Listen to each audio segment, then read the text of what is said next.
In this video lecture, we are going to talk about center of mass, a very, very important concept for the entire physics, okay, especially for the chapter on collision and rotation and many other branches of physics. You'll find it very, very essential. बगैर इसके लगेगा कि काम ही नहीं हो सकता. और इस पर्टिकुलर चैप्टर में यदि कोलिजन चैप्टर की बात करें तो इसमें बहुत सारे प्रॉब्लम्स ऐसे हैं जहां पर यदि हम सेंटर ऑफ मास फ्रेम लेते हैं तो काम बहुत ही आसान हो जाता है. तो पहले सेंटर ऑफ मास समझेंगे, फिर हम लोग सेंटर ऑफ मास फ्रेम की भी बात करेंगे. तो सेंटर ऑफ मास की जरूरत क्यों पड़ती है?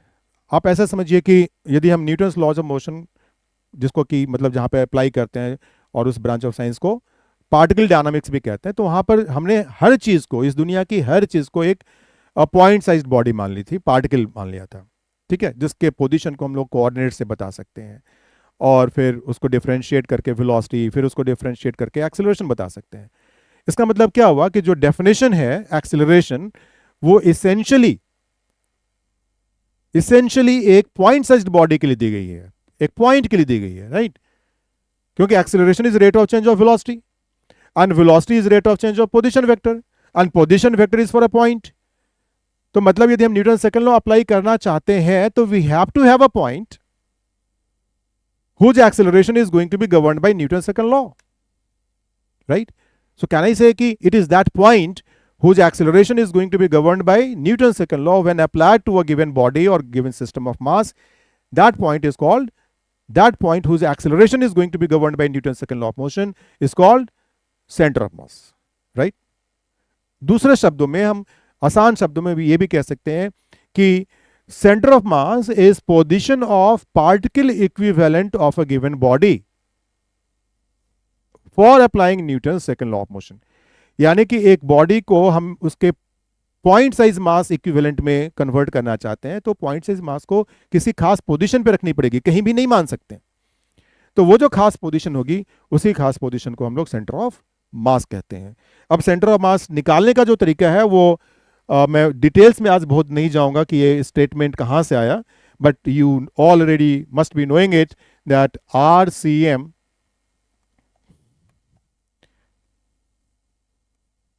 RCM is summation MI RI upon summation MI.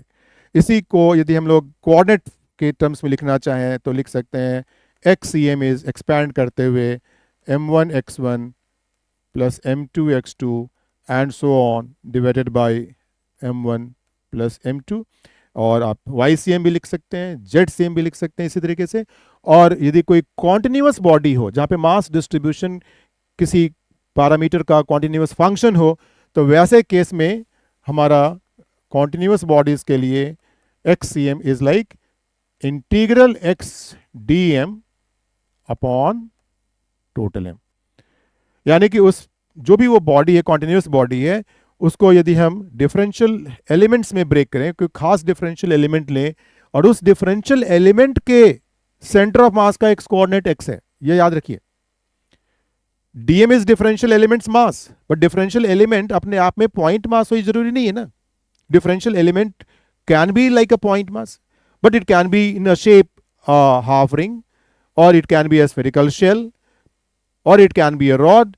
तो यदि हमारा differential element shape wise कुछ अलग है, पार्टिकल से हटके है, तो वैसे केस में ये x क्या है? तो ये x उस differential element के center of mass का x कोऑर्डिनेट है.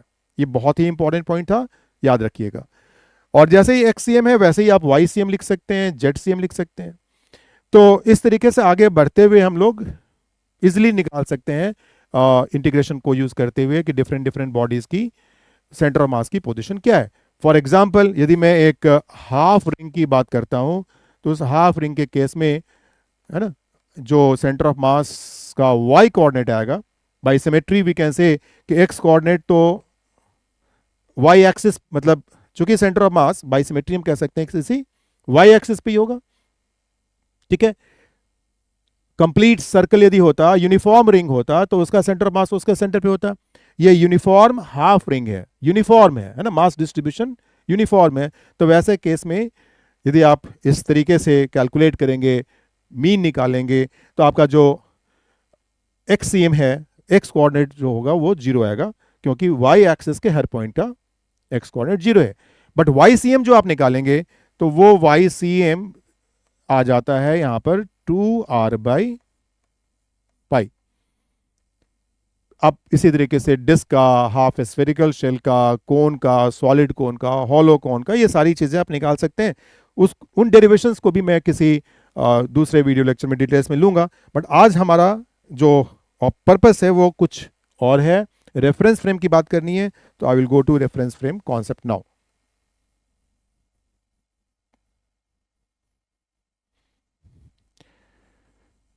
अब एक चीज देखिए, यदि कोई सिस्टम है जिसके ऊपर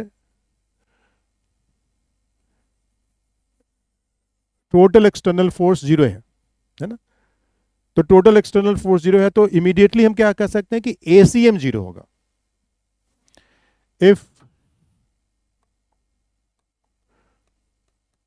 if total external is 0, that means ACM is 0, centre of mass का एक्सेलरेशन 0 है।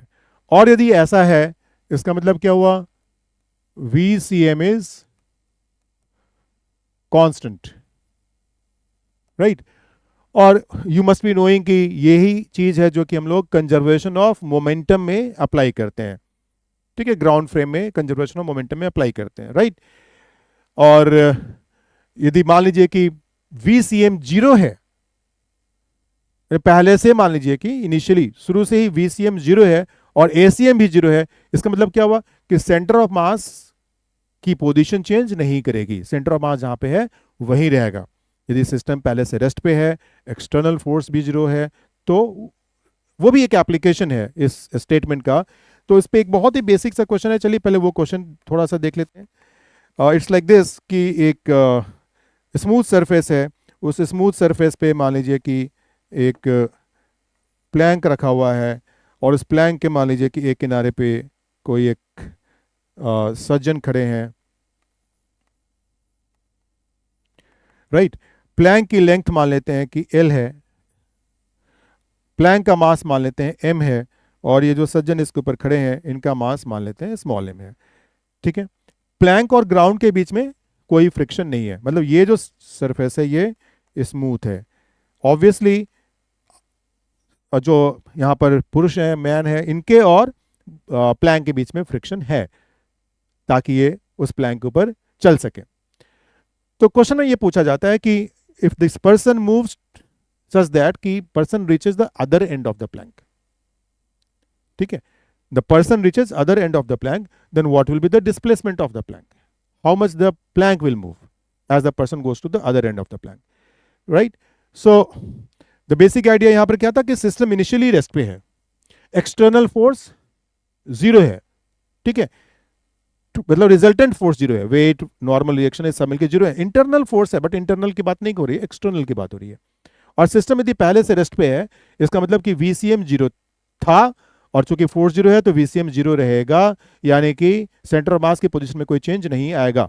और अब हम यदि इसको एक्स एक्सिस बोले, है ना, इस डायरेक्शन को एक्स एक्सिस बोलते हैं, so in that case what we can say कि XCM is not going to change, that means delta XCM is 0. तो that is the basic idea.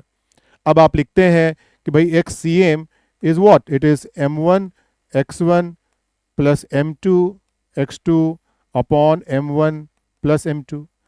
और यदि XCM में चेंज यानी कि डेल्टा XCM 0 है, तो इसका मतलब बन जाता है M1 delta X1 plus M2 delta X2 is 0। और यही कॉन्सेप्ट हम लोग यहाँ पे यूज कर लेंगे। तो लेट अस से कि जब ये when this person moves forward by some distance with respect to plank, वो प्लैंक के दूसरे एंड पे आ जाते हैं, and meanwhile the plank moves back by say distance d। हम इन्हें एज्यूम किया यहाँ पर कि as the person moves forward with respect to plank and goes to the other end of the plank moves backwards by distance d। तो अब यदि ground में देखें तो प्लैंक की डिस्प्लेसमेंट कितनी हुई, व्हाट इज डेल्टा x2, यदि प्लैंक की डिस्प्लेसमेंट को हम डेल्टा x2 बोलेंगे तो it is -d। And what is the displacement of the man, तो it is L -d, right, क्योंकि यदि प्लैंक रुकी रहती तो आदमी का डिस्प्लेसमेंट L होता, बट प्लैंक डी पीछे आ गया, तो द डिस्प्लेसमेंट यानी कि delta x1 of man is x1 L minus D. So we can write 0 is equal to man mass is small m. So a small m delta x1 is L minus D plus m2, and delta x2 is minus D. I hope you understand why it is minus D. I have taken this axis to be the positive x-axis, right? Planck is going back. So delta x2 is minus D. Now solving this, the D that comes out is a small m L upon a small m plus capital M. So you'll get such questions, and these questions are also extremely important, not that difficult to solve. JEE mains ho ya advance ho, okay, plenty of such questions you'll find in previous year questions. Now let's talk about the center of mass frame.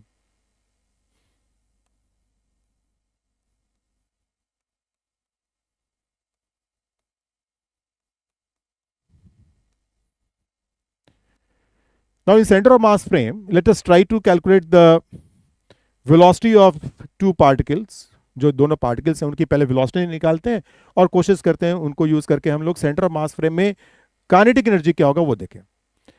तो जब centre of mass frame में हम देखेंगे तो किसी particle की ground के frame में यदि वेलोसिटी v1 है, तो सेंटर ऑफ मास के फ्रेम में जो वेलोसिटी हो जाएगी उसको यदि मैं v1c बोलूं तो it will be v1 minus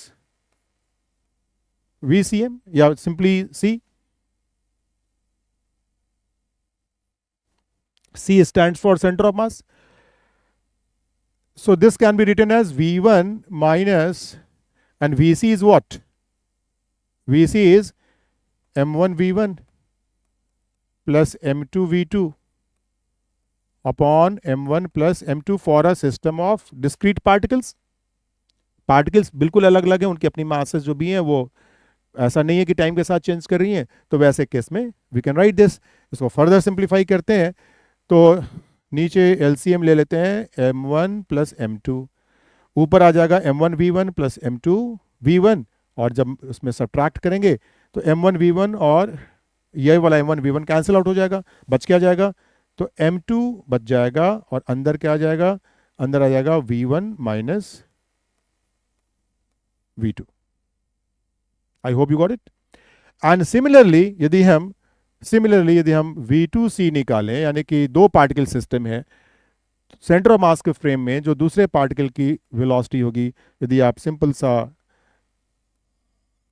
यहाँ पर सिमेट्री या सिमिलरिटी वाली कॉन्सेप्ट लगाएं तो जहाँ पर m2 था वहाँ पर m1 आ जाएगा और v1 माइनस v2 की जगह यहाँ पे आ जाएगा v2 माइनस v1। ठीक है ना। तो ये तो वेलोसिटीज आ गई। अब सेंटर ऑफ मास फ्रेम में यदि हम लोग काइनेटिक एनर्जी की बात करें, इसको मैं लिख देता हूं kinetic energy in the centre of mass frame, तो इसको के ई डैश बोल देता हूं। सो दिस इज के ई इन सी फ्रेम, है ना। और ग्राउंड फ्रेम में जो के ई है उसको हम लोग सिंपली के ई लिखेंगे, के ई डैश नहीं लिखेंगे। तो ये के ई डैश कितना हो जाएगा, तो हम लिख सकते हैं इसको हाफ, यदि हम फर्स्ट पार्टिकल की बात करेंगे लिखेंगे m1 v1c का मैग्नीट्यूड का स्क्वायर प्लस हाफ m2 और v2c के मैग्नीट्यूड का स्क्वायर। जब आप इसको सिंप्लीफाई करेंगे तो आप इजीली देखेंगे ये रिजल्ट कुछ ऐसा आ जाएगा, half m1 m2 upon m1 plus m2, और यहाँ पे आ जाएगा देखिए v1 माइनस v2 का मैग्नीट्यूड लें या v2 माइनस के मैग्नीट्यूड ले, v2 माइनस v1 के मैग्नीट्यूड को ले, मैग्नीट्यूड तो एक ही होनी है ना, और इस मैग्नीट्यूड को यानी कि mod of v1 minus v2 बोले या mod of v2 minus v1 बोले, इसको यदि मैं सिंपली v रिलेटिव बोल देता हूं तो यहां पर आ जाता है v रिलेटिव स्क्वायर, यानी कि सेंटर ऑफ मास फ्रेम में kinetic energy of the two particle system is going to be half m1 m2 upon m1 plus m2 into v relative square. और ये जो टर्म आया ना m1 m2 upon m1 plus m2, इसी को कहते हैं रिड्यूस्ड मास, और ये बन जाता है आपका half mu v relative square. उस रिड्यूस्ड मास को हम लोग डिनोट करते हैं म्यू सिंबल से।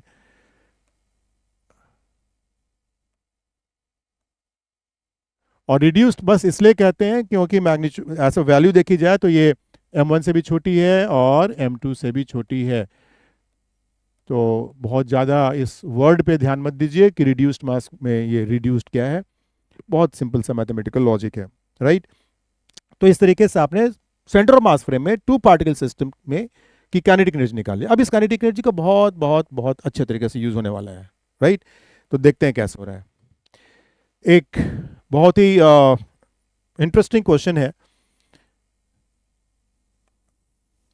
आप यदि concept of physics by professor Verma आपने देखा है तो उस बुक में ये क्वेश्चन है। तो उसमें है कि एक वेज है, समथिंग लाइक दिस, और ये वेज जो है ये स्मूथ सरफेस पर रखा हुआ है, राइट। और वेज का मास मान लेते हैं कैपिटल M में, this is kept on smooth surface, ठीक है। और एक ब्लॉक है जो यहाँ पे इनिशियली रखा हुआ है रेस्ट पे, इसका मास m मान लेते हैं। और इस ब्लॉक को हम एक इम्पल्स से वेलोसिटी देते हैं, एक इम्पल्स देते हैं, उसकी वजह से इसमें वेलोसिटी आ जाती है, and that velocity is v not. It is along the surface which is horizontal, और कहीं पे कोई फ्रिक्शन नहीं है, कहीं भी फ्रिक्शन नहीं, मतलब ब्लॉक और वेज के बीच में भी फ्रिक्शन नहीं है और वेज और ग्राउंड के बीच में भी फ्रिक्शन नहीं है। यानी कि जो एनर्जी का लॉस फ्रिक्शन की वजह से होता वो यहां पर नहीं है। इसका मतलब क्या हुआ कि हम लोग कंजर्वेशन ऑफ एनर्जी अप्लाई कर सकते हैं, ग्राउंड के फ्रेम में भी कर सकते हैं और सेंटर ऑफ मास फ्रेम में भी कर सकते हैं, ठीक है ना। एक्सटर्नल फोर्स कहीं से नहीं, आप देख सकते हैं, जो I mean net external force zero है, फोर्सेस हैं बट रिजल्टेंट जीरो है, वेट है, नॉर्मल रिएक्शन है सब, लेकिन रिजल्टेंट जीरो है। तो net force that way is we can say right now zero. और आगे चल के यदि मान लीजिए कि कोई फोर्स डेवलप होगा, आगे चल के देखेंगे क्या होने वाला है, हॉरिजॉन्टल डायरेक्शन में तो पक्का है कि net force is zero along horizontal, ठीक है ना। तो क्वेश्चन ये है कि ये पार्टिकल चलता चलता किस मैक्सिमम हाइट तक जाएगा, मतलब कि ये स्पीड इतनी ज्यादा है कि ये ब्लॉक को छोड़ देगा, है ना। जब ये जाएगा तो क्या होगा, पहले तो ये वेज को पुश करेगा, ब्लॉक जो है वो वेज को पुश करेगा, वेज भी मूव करेगा और ब्लॉक वेज के रिस्पेक्ट में ऊपर जाएगा। ऊपर जाते जाते एक टाइम आएगा जबकि वो वेज को छोड़ के ऊपर जाएगा। ऑब्वियसली उस केस में उसके बाद ग्राउंड के फ्रेम में यदि हम देखेंगे तो हम कहेंगे कि भैया इसकी प्रोजेक्टाइल टाइप की मोशन हो रही है, वेज के रिस्पेक्ट में nature of motion will be different. But जो भी होगा एक चीज तो तय है कि वो जो प्रोजेक्टाइल मोशन वाली चीज होगी वेज छोड़ने के बाद, तो जब ये वेज को छोड़ देगा, और यहां पर हम एज्यूम कर रहे हैं कि ये जो सरफेस है वो यहां पर आखिरी में जाकर वर्टिकल है, ठीक है। तो उस टाइम पे जो वेलोसिटी वेज की हॉरिजॉन्टल थी वही उस बॉडी की भी है, यानी कि हॉरिजॉन्टल वेलोसिटी वेज को छोड़ते समय दोनों बॉडीज की, वेज की और ब्लॉक की, एक ही रहेगी। आप समझ रहे हैं इस बात को। यदि ये यहां पर हमने एज्यूम कर लिया कि ये बिल्कुल यहां पर वर्टिकल टाइप का है और ये ब्लॉक मान लीजिए घूमता घूमता जब यहां पर आएगा तो वेज के रेस्पेक्ट में इसकी वेलोसिटी जो होगी ऊपर की तरफ होगी ना, वेलोसिटी ऑफ ब्लॉक m, है ना, with respect to capital M। तो वो जो डायरेक्शन में होगा वो ऊपर की तरफ होगा, यानी कि उसका हॉरिजॉन्टल कंपोनेंट जीरो होगा। इसका मतलब क्या हुआ कि हॉरिजॉन्टल डायरेक्शन में दोनों की वेलोसिटीज सेम होंगी। और जब ये छूट ही जाएगा कांटेक्ट तो उसके बाद तो इंटरनल फोर्स जो लग रहा था वो भी जब नहीं रहा, तो नहीं इसके ऊपर कोई हॉरिजॉन्टल फोर्स रहा, नहीं इसके ऊपर कोई फोर्स रहा, तो दोनों की जो हॉरिजॉन्टल वेलोसिटीज होंगी वो सेम रहेंगी। जब हाईएस्ट पॉइंट पे ये पहुंचेगा तो इसकी वर्टिकल वेलोसिटी भी जीरो हो जाएगी, वर्टिकल जीरो हो जाएगी, हॉरिजॉन्टल तो रहेगी, राइट। लेकिन दोनों की चूंकि हॉरिजॉन्टल वेलोसिटीज एक ही रहेंगी तो रिलेटिव वेलोसिटी क्या हो जाएगा, जीरो हो जाएगा। That is the catch point, that is the most important aspect of this question. यदि आप सेंटर ऑफ मास फ्रेम को अप्लाई करते हैं और अच्छे क्वेश्चंस को खुद कोशिश करते हैं सॉल्व करने की, तो पहले तो आपको पूरी सिचुएशन को अच्छे से विजुलाइज करना होगा क्या क्या हो रहा है। So what is happening here, when the block reaches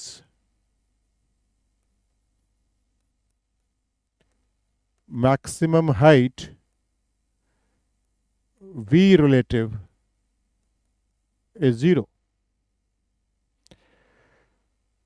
और चूंकि v रिलेटिव 0 है और इनिशियली v रिलेटिव था, तो जो काइनेटिक एनर्जी इनिशियली थी सेंटर ऑफ मास फ्रेम में और वो अब 0 हो गई, तो वो काइनेटिक एनर्जी कहां गई? कहां गई? This kinetic energy is converted to the block's potential energy. So if this block goes to say this height starting from this position, मतलब ये मान लेते हैं कि इनका इसका हाईएस्ट पॉइंट था और ये वाली हाइट को यदि हम h बोलते हैं, तो हम क्या बोलेंगे? Gain of potential energy of the block is loss of kinetic energy of the system in the centre of mass frame, right. और फायदा क्या रहा है यहां पे कि हम फाइनल काइनेटिक एनर्जी को जब देख रहे हैं सेंटर मास फ्रेम में, तो वो 0 आ रहा है। फाइनल में मतलब जब ब्लॉक हाईएस्ट पॉइंट पे है, ग्राउंड के फ्रेम में ऐसा नहीं होता। तो हम क्या लिखेंगे? हाफ म्यू यू रिलेटिव, है ना, इनिशियल रिलेटिव वेलोसिटी स्क्वायर, क्योंकि फाइनल तो 0 है, यही तो पूरा का पूरा लॉस हो गया। और म्यू क्या है? तो mu is small m capital m divided by small m plus capital m. So you have the h. So easy, so simple. अच्छा लगा? तो एक क्वेश्चन मैं आपको किसी दूसरी बुक से, बट काफी अच्छा क्वेश्चन है, मैं इसको प्यारा क्वेश्चन कहूंगा, जिसमें थोड़ा सा ब्रेन इन्वॉल्वमेंट है अच्छे से, तो मैं सॉल्व नहीं करूंगा, लेकिन आप ट्राई कीजिए घर पे। वो क्वेश्चन कहता है कि एक वेज है जिसमें एक सर्कुलर ग्रूव बना हुआ है। So it's like this.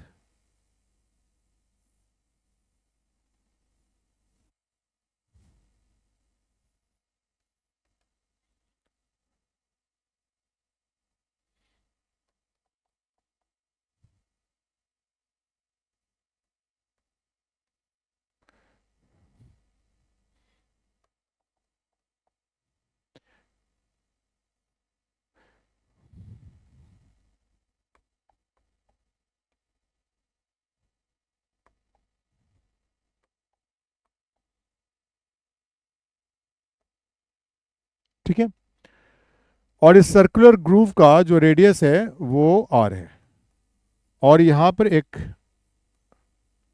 ये मास रखा हुआ है, ब्लॉक रखा हुआ है छोटा सा, और इसमें भी कोई फ्रिक्शन नहीं है। ये एक वर्टिकल वॉल है, ये जो दिखला रहा हूं मैं, this is a wall, rigid wall, right. और initially the wedge and wall they are in contact, as it is quite obvious here. Initially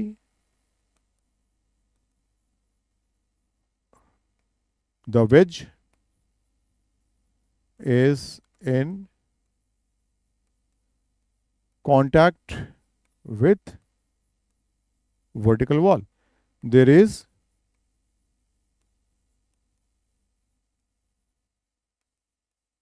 no friction. इतनी सारी चीजें दे दी गई हैं। अब इस मास को यहां से रिलीज करते हैं। क्वेश्चन ये है कि सब्सिक्वेंट मोशन में, यानी कि ये मास यहां से रिलीज होकर नीचे आएगा, फिर ऊपर जाएगा, फिर वापस नीचे आएगा, तो मतलब in subsequent motion what maximum velocity the wedge is going to have in subsequent motion। subsequent का मतलब after the block is released from the shown position, है ना, after the block is released from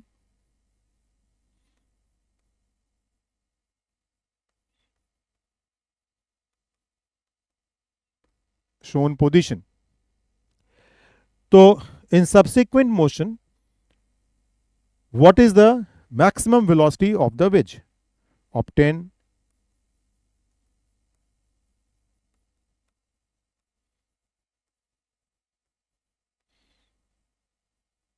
ठीक है।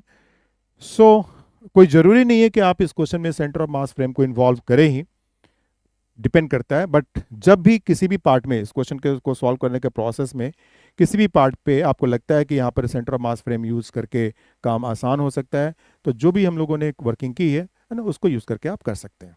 ठीक है, कुछ बहुत ही बेसिक लेवल के क्वेश्चंस होते हैं सेंटर ऑफ मास फ्रेम को यूज़ करते हुए, वो हम लोग अलग से एक क्लास, एक वीडियो लेक्चर में उसको रखूंगा, that will be completely devoted, dedicated to the collision cases, right. फिलहाल आज के इस लेक्चर में इतना ही। Thank you.